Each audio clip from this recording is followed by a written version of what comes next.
As I finished university, I was looking for a job as a teacher, and my husband came home one day and said they need help at the clinic. They desperately need someone to clean a kennel, and I never left. So it became quite addictive as a profession. We're a very busy clinic. We see the racing greyhounds, we do a lot of reproduction. Our focus, I guess, is taking a well animal and optimising their performance as an athlete. It is a fine-tuning process where we address nutritional issues and remedy lameness problems. It is a very specialised body of knowledge, essentially, working with athletes. I was working here in probably about 1994, and I was quite disappointed with how many greyhounds that didn't make the grade as a race dog were unable to make it into pet homes, mainly due to the public's perception of greyhounds. So they had a terrible image problem, not because there was anything wrong with them, but the public perceived them that way. I used to walk greyhounds with my dad, and people would actually cross the road with their small animal thinking that the greyhounds were going to attack them, and nothing could have been further from the truth with our dogs. I really wanted to change that image.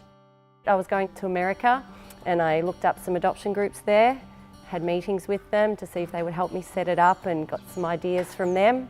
And it just evolved from then, and then when Anita came in to help clean the kennels, she saw I was struggling as one person trying to do this, and she offered to help, and from there it just took off.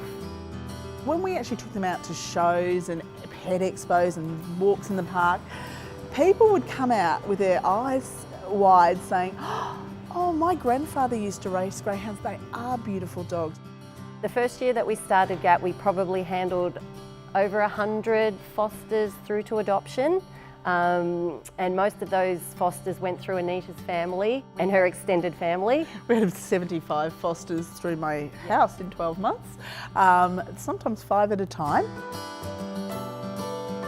Most greyhounds have been in a kennel environment, so they're not used to the things that a domestic dog would be used to. So they're not used to other breeds, for instance. They're not used to a dog.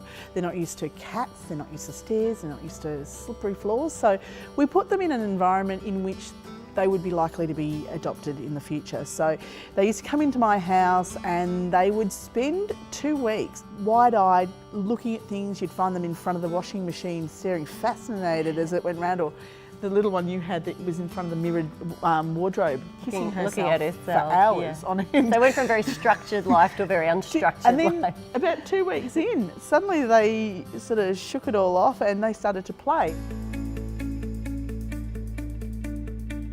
GAP, 21 years on, has become one of the most successful adoption programs in the world, and it's also been instrumental in establishing and encouraging other adoption programs to set up. I think they're up to 7,000 and on target for 8,000 dogs now in pet homes. People come out of the woodwork constantly to tell me now how wonderful greyhounds, you should adopt a greyhound, and it gives me tingles. I love it, and I know Mel loves seeing them when she's out. I don't think I go anywhere that I don't see someone walking a greyhound. And it's a range of people. It's lovely. You see everyone. Older people walking them, you see families walking them. It's wonderful to think that you've been involved in a social revolution in the people's mentalities towards a particular breed of dog, and such a deserving breed of dog.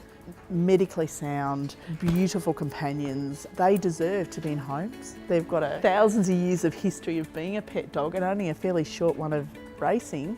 They know what it is to be a companion dog. A brilliant pet, yeah.